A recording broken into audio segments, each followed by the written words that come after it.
Academy Award-winning actor Clark Gable is best known for his role as Rhett Butler in Gone with the Wind. He was often referred to as the King of Hollywood and starred as the leading man in more than 60 motion pictures. Gable won the hearts of thousands of women with his performances on stage and screen. His attractiveness and popularity ensured he had no shortage of beautiful women to choose from. He, however, was not picky about the women he had affairs with. It may also be shocking for some to find out that Gable hooked up with a man at some point. Join Facts First as we take a look at every woman Clark Gable had an affair with, and one man.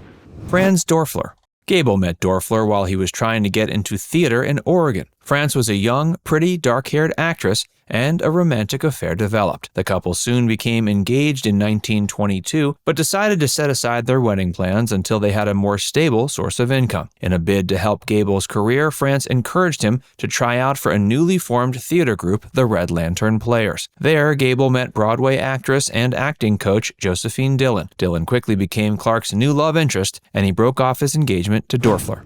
Josephine Dillon. Dillon was over 15 years Clark's senior and was an experienced acting coach. She became his teacher after seeing his potential as an actor. Dillon was Gable's patron and instrumental to his career. She paid for him to get cosmetic work on his teeth and his hair groomed. She also helped him work on his speech and mannerisms, and the pair moved to Hollywood in 1924 and got married December 12th of that same year. Dillon's efforts to help advance Gable's career paid off, and he began to win roles in silent films. Gable, however, cheated on Josephine several times, and after their divorce in 1930, she claimed their marriage was never consummated. Ria Langham.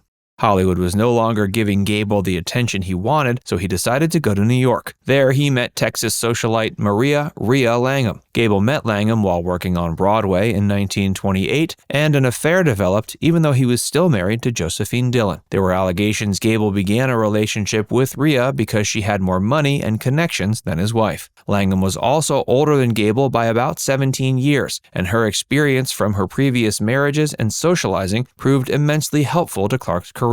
Gable's career soon gained momentum, and his affair with Langham was discovered by the head of MGM. He insisted Gable divorce Dillon and marry Langham, which he did. They were married in 1931, but separated in 1935 amidst Gable's many other affairs. They were finally divorced in 1939. Carole Lombard.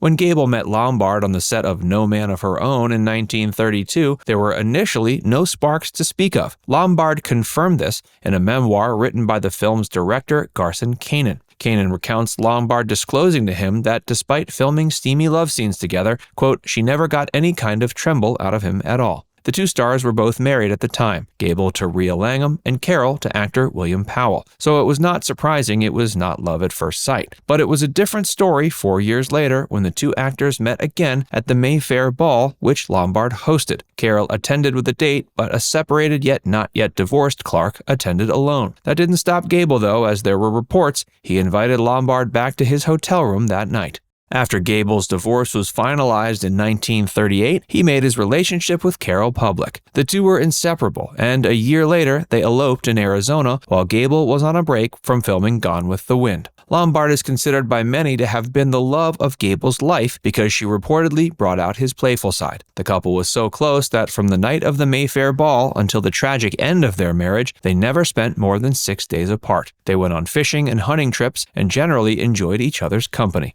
Struggles with infertility and rumors of Gable's infidelity troubled their marriage. Lombard boarded an ill-fated fate to California against several warnings. She even reportedly had visited a psychic with her mother, Elizabeth Peters, who cautioned the actress against boarding any plane flights for the rest of the calendar year. But Lombard was determined to return to California, probably to reunite with Gable and dispel rumors of any marital issues. Sadly, the plane did not get past Nevada before crashing into Potosi Mountain. There were 16 people on board, including 15 young pilots headed west to serve in the war. There were no survivors.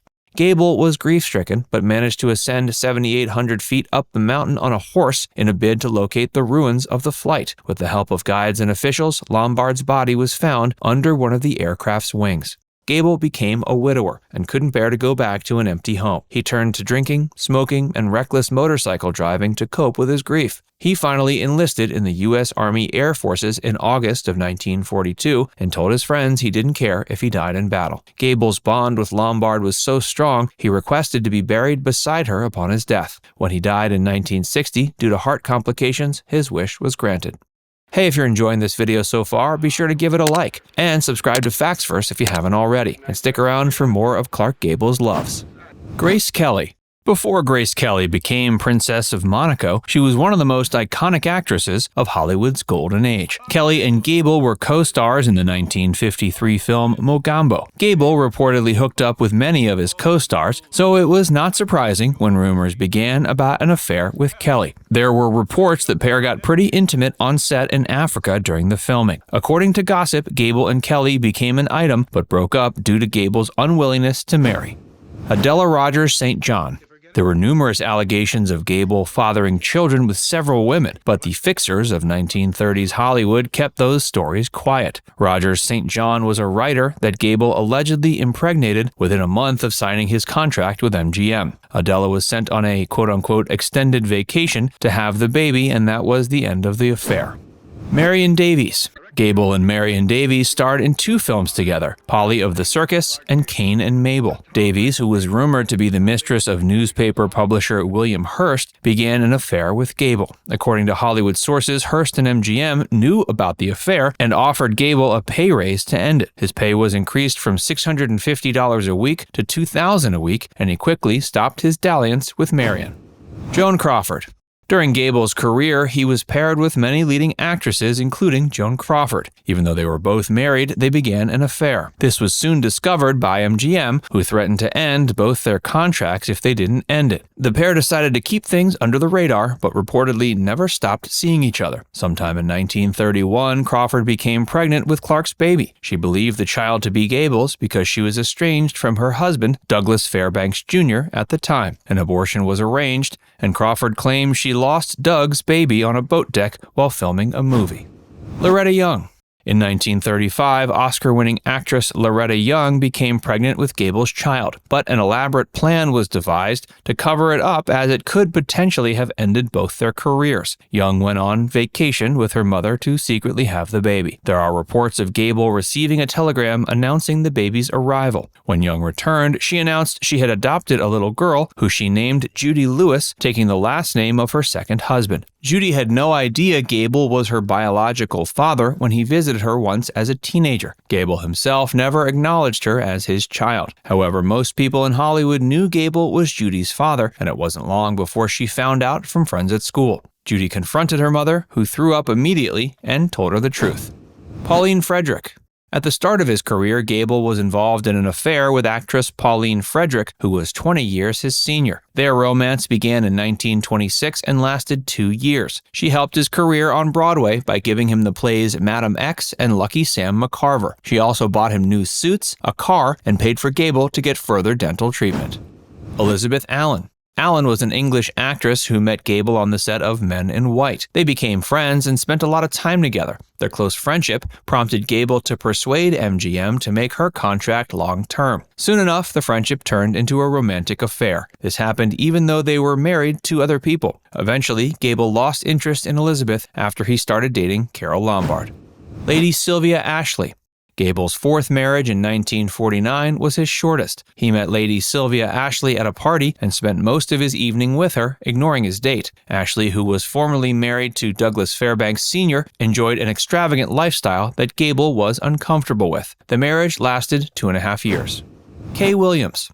Actress Kay Williams was Gable's 5th wife and the mother of his only acknowledged child. The couple dated briefly after the death of Carole Lombard, but Gable suddenly broke it off. The two reconnected after the end of Gable's 4th marriage and dated secretly until they eloped in 1955. Williams became pregnant in the summer of 1960, and Gable was excited about having a child of his own. Sadly, he never got to meet his son, as he died on November 16, 1960, 2 weeks after finishing The Misfits. 4 months later, his son, John Clark Gable, was born. William Haines. Gable adored women, and when he had the chance to, he had affairs with many of them, so it's a bit surprising he was involved with a man. William Haines was an openly gay actor who Gable allegedly had an affair with when Clark was a struggling young actor. According to gossip, they were seen together at the studio and also at a party at the Beverly Wilshire Hotel where they engaged allegedly in a variety of sexual acts. The rumors were that Gable wasn't gay or bisexual, but that this affair was part of his relentless determination to make it big in Hollywood. Now it's time to hear from you. Which of Gable's affairs did you find most shocking? Let us know in the comments section below. And before you go, make sure you give this video a like and subscribe to Factsverse if you haven't already. Click the bell icon to stay updated on all our latest content.